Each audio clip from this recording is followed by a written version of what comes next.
C'est fin 1956, après l'arrestation des leaders algériens, que j'y découvre cette photo.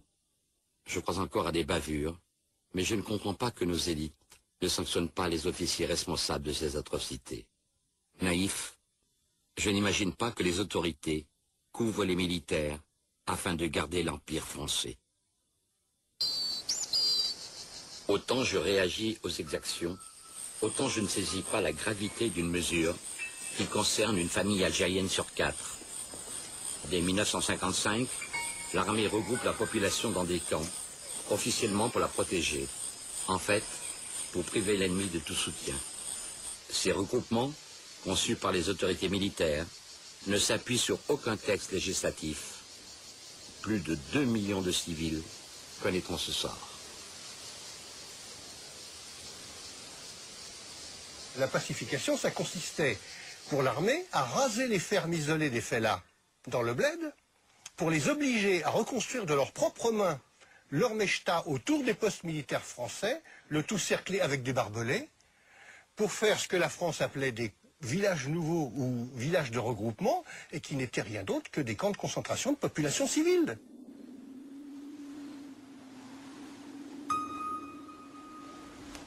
Et quand ces villages ont été faits, le commandant il a dit il faut que chacun ait sa carte nationale d'identité française. Et pour faire une carte d'identité, il faut une photo, tout naturellement. Le commandant a dit c'est Garanger qui va faire ça. Et en 10 jours, j'ai photographié 2000 personnes.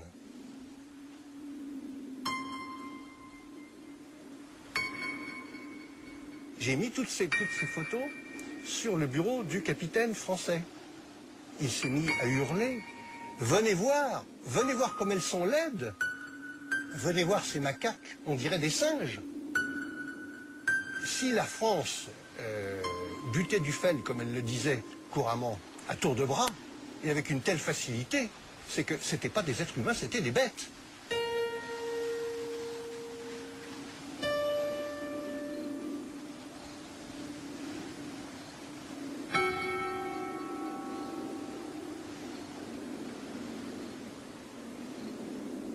Ils vivaient dans des conditions d'hygiène déplorables, qu'on descendait souvent des enfants morts ou qu'on descendait des enfants très faibles qu'on retapait. Heureusement, on en a sauvé quelques-uns. Mais les gens vivaient dans des conditions atroces, il n'y avait pas d'eau pour ainsi dire, ou très peu. Ils avaient des rations, mais en misérable. Ils avaient de quoi ne pas mourir de faim, disons.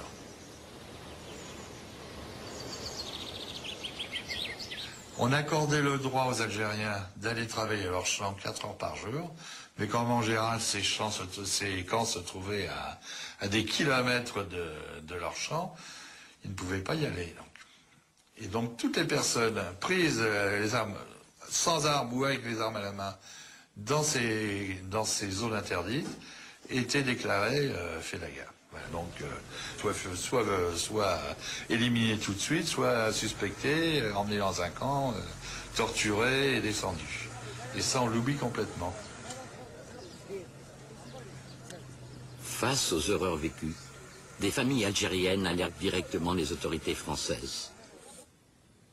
22 mai 55. Télégramme du député Ben Maled à Monsieur le Président du Conseil et à Monsieur le Gouverneur Général. Ému et indigné par exécution sommaire de 14 personnes désarmées, âgées de 40 à 65 ans, par troupes devant leur domicile, tous fellahs, à qui rien ne peut être reproché. 25 juin 55, lettre de veuve Slimani à M. Wegner, député à Paris. Sous les yeux de nos employés et de nos voisins, mon fils a été soumis à d'affreuses tortures, coups, électricité. Le mardi 21, mon frère Kebil Ali a retiré du puits le cadavre de mon fils. Juillet 55, lettre de M. Benjeloul. Des douars et des mechtas ont été incendiés, des femmes violées, des chefs de famille froidement abattus parce qu'ils protestaient.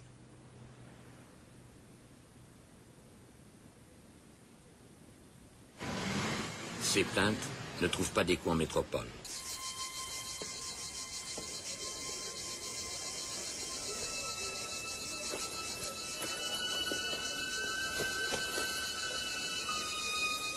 Non seulement la France reste sourde à l'ONU, Mais elle réintroduit un décret à abroger à la libération de Paris par de Gaulle la responsabilité collective.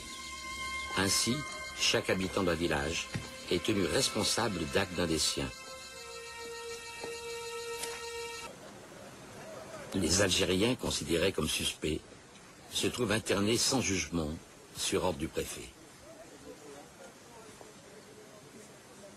Un civil, Pierre Leclerc, qui partage la responsabilité du camp de Joffre, dénonce les mauvais traitements infligés aux prisonniers. Il termine son rapport en évoquant sa honte d'être français. Très vite, il est victime de menaces devant son fils.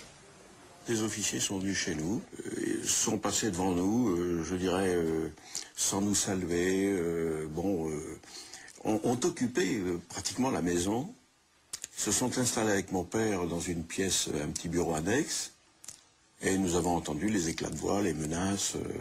Bon, ça s'est très mal passé. Du reste, notre père a relaté sa conversation immédiatement après. Enfin, il était très secoué par cette affaire.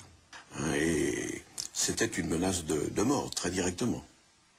Mais ça lui a été dit.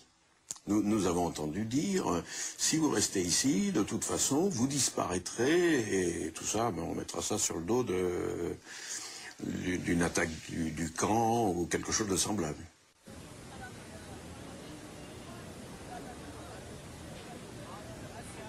Avant d'être incarcérés dans un camp d'internement, les suspects se rassemblaient dans des centres de triage et de transit, qui permettent à l'armée de mener des interrogatoires en toute quiétude. Nous sommes partis en Algérie avec les consignes que l'on entendait politiques de maintien de l'ordre, de pacification, c'était le terme le plus souvent employé, c'était la contradiction totale. À la fois on était chargé d'ouvrir les dispensaires, ouvrir les écoles, faire une véritable pacification, et d'un autre côté, pour les besoins du renseignement, ou suite à des opérations menées, à des capture de rebelles, on déclenchait donc tous les moyens pervers de torture pour l'interrogation.